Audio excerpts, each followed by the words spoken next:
Assalamualaikum warahmatullahi wabarakatuh. Salam. Perkenalkan nama saya Bob Andinata. Saya ingin bertanya tentang khusyuk. Oke. Ini salah satu yang sulit ya. Saya pribadi kerjakan dalam sholat. Ya.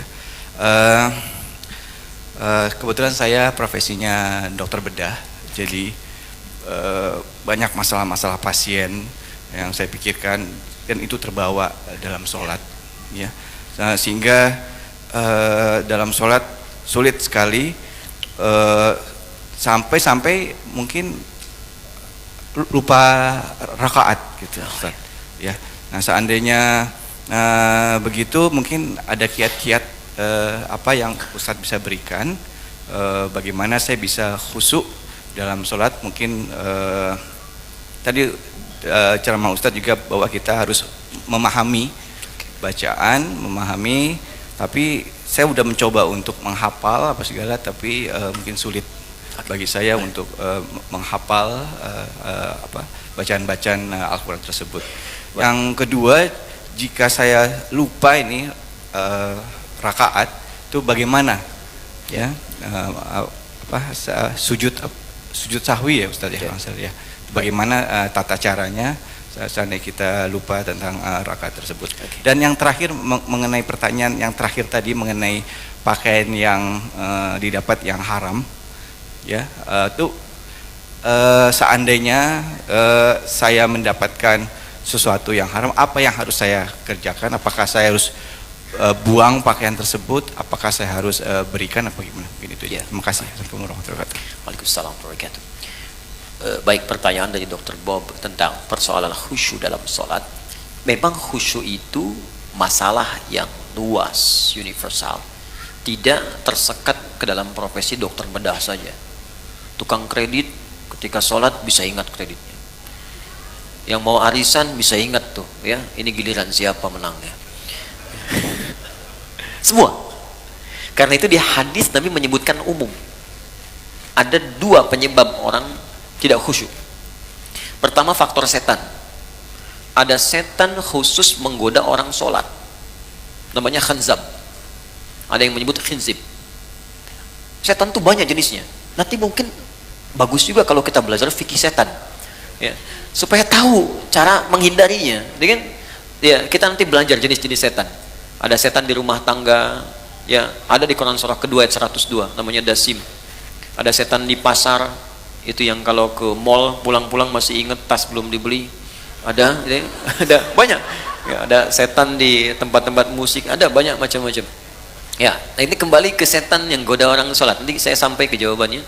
Di Nabi mengatakan dalam salah satu hadisnya, bima makna idza kabbara, kalau seorang sudah mulai takbir kemudian faqala syaitanu, maka setan sudah mulai berbisik di benaknya, udhkur kada, ingat ini, ingat itu.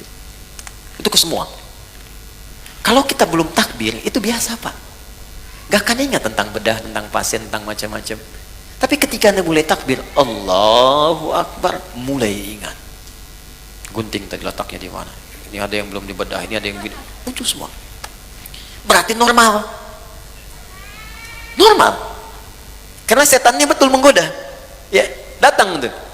Baik, hatta la yash'ural musalli kam rakatan yusalli, sampai-sampai ada orang sholat yang tidak ingat berapa rakaat sedang ia kerjakan itu.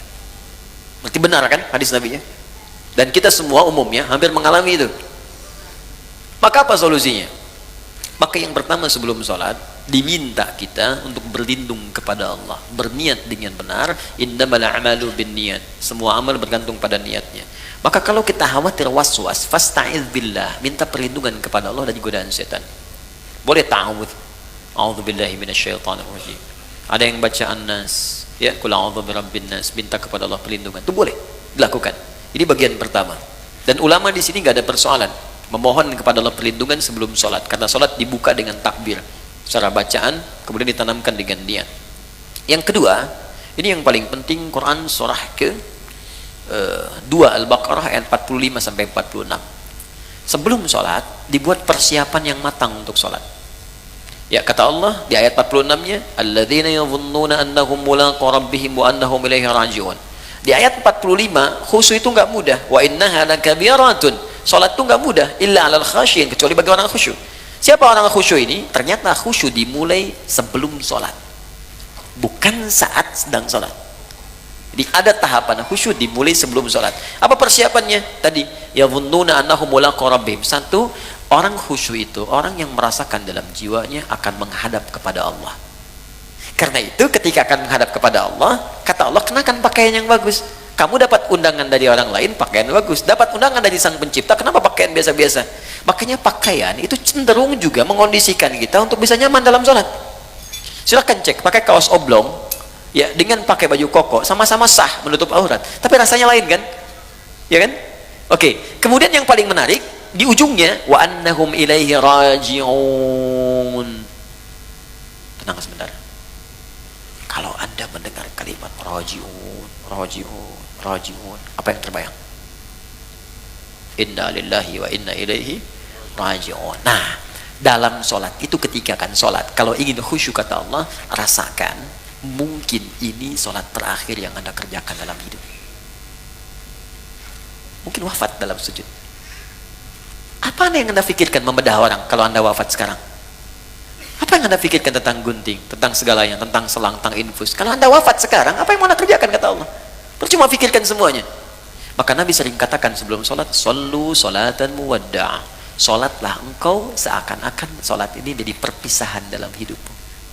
Ya, sholat, siapkan. Rasakan, mungkin ini sholat terakhir. Makanya panggilannya kan panggilan adzan. Adzan, an-nida, panggilan. Oke, saya ganti namanya. Andi, ada namanya di sini? Tidak ada. Baik, kalau tidak ada, oh ada. Baik, kalau ada saya ganti dulu. Asep, ada? Ada. Ah, pasti nggak ada. Suneo, nggak ada kan? Ah, pasti nggak ada. Suneo dipanggil Allah. Apa artinya? Kita dipanggil tiap hari. Adi dipanggil Allah, Bob dipanggil Allah, Hasan panggil Allah, Andi panggil Allah. Allahu Akbar, dipanggil kan? Mungkin sholat itu panggilan terakhir dalam hidup kita. Kalau kita sudah merasa itu panggilan terakhir dalam hidup, boleh jadi di situ kita akan mulai merasakan kenikmatan untuk pasrah kepada Allah. Kalau wafat dalam sujud itu. 2. 3. Ada isyarat di Quran surah ke-29 ayat ke-45.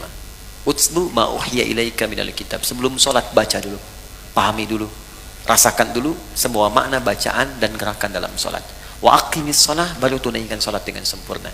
Jadi ketika kita merasa akan wafat, kita merasakan baca Allahu Akbar, Allah Maha Besar, pikiran menerjemahkan, hati merasa, ya Allah saya mengatakan Kau Maha Besar, tapi dalam hidup saya selalu merasa besar dalam hidup. Pekerjaan saya katakan yang paling besar dalam hidup, dan seterusnya. Itu perasaan akan terbawa, sehingga membantu kita bisa lebih fokus dan nyaman dalam sholat. Jelas sampai di sini? Untuk bagian yang pertama. Karena itu saya sarankan, jangan capek dulu untuk semua dikerjakan. Sepekan ini saya mau belajar takbir dulu, pahami dulu. Sepekan kemudian saya belajar untuk iftitah. Selanjutnya saya belajar Al-Fatihah sampai sempurna kita.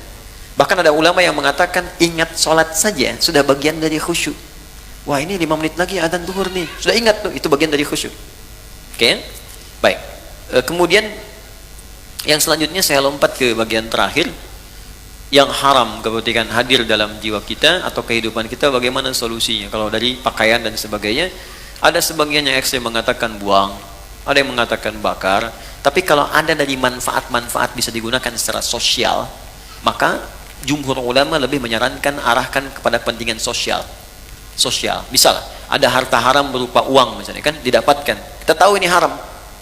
Walaupun misalnya hukum setempat mengatakan boleh, tapi saya katakan ini haram nih secara agama. Maka Anda ingin bebaskan dari itu, maka kemana kan ini? Maka ulama jumhur mengatakan mayoritas berikan untuk kepentingan sosial, bikin jalan, bikin bangunan, bikin macam-macam yang sifatnya tidak konsumtif, ya, bukan dimakan. Jadi jangan berikan pada anak yatim, jangan berikan pada fakir miskin, tidak. Untuk yang sosial sifatnya. Jadi kalau yang tadi misalnya mau diberikan pakaian pada dan kepentingan sosial, jual berikan untuk kepentingan sosial atau dipakai pada hal-hal yang sifatnya secara sosial bisa digunakan, silahkan, tidak ada masalah untuk di situ. Saya kira itu yang bisa saya sampaikan, teman-teman. Tinggal 3 menit ke zuhur, izin menyampaikan beberapa hal. Pertama, saya tidak bosan mengatakan ini, tingkatkan ketakwaan kita kepada Allah, jauhi maksiat, belajar dengan baik, belajar dengan guru-guru yang bisa meningkatkan iman kita, ya ilmu kita. Tidak harus cukupkan kepada saya. Kalau ada yang benar dari saya, silahkan terima, amalkan, itu petunjuk dari Allah. Kalau ada yang salah, itu mutlak kesalahan saya. Anda tinggalkan, maafkan saya, dan saya tidak sungkan untuk mengoreksi, sehingga apa yang Anda dapatkan kita semua bisa belajar dengan baik.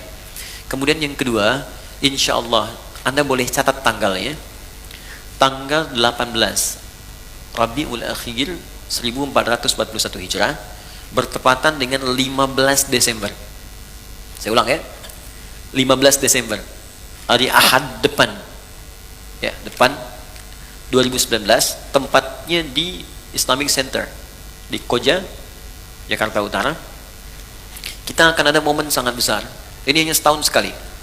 Saya undang teman-teman, dan alhamdulillah kalau Anda ada waktu, itu ada acara sehari bersama Al-Quran. Di situ akan hadir ahli Quran, kita undang se-Indonesia, khususnya peserta-peserta karantina yang pernah ikut menghafal Quran 30 juz 30 hari.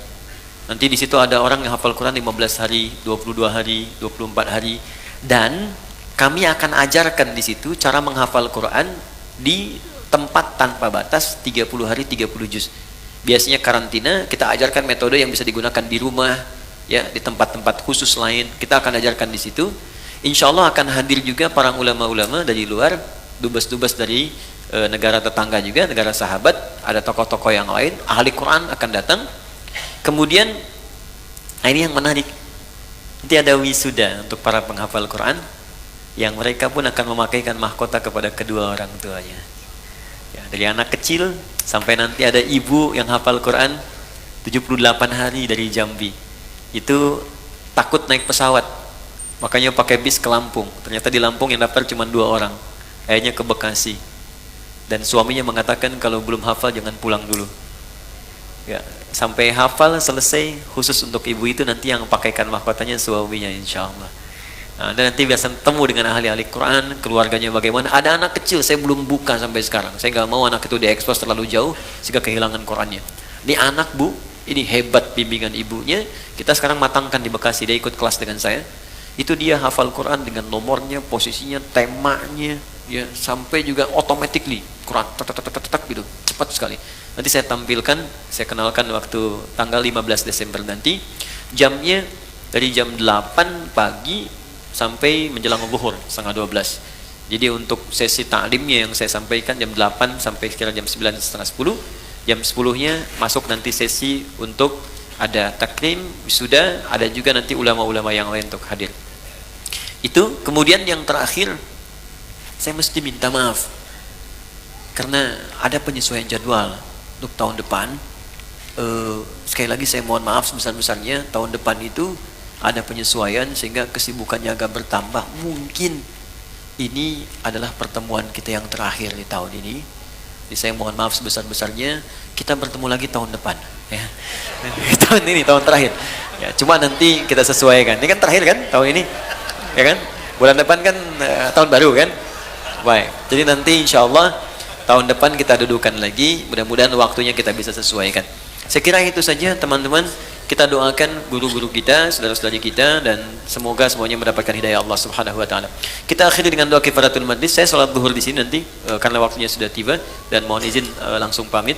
Subhanakallahumma wa bihamdika asyhadu an la ilaha illa anta astaghfiruka wa atubu ilaik. Allahumma taqabbal minna innaka antas samiul alim wa tub alaina innaka antat tawwabur rahim.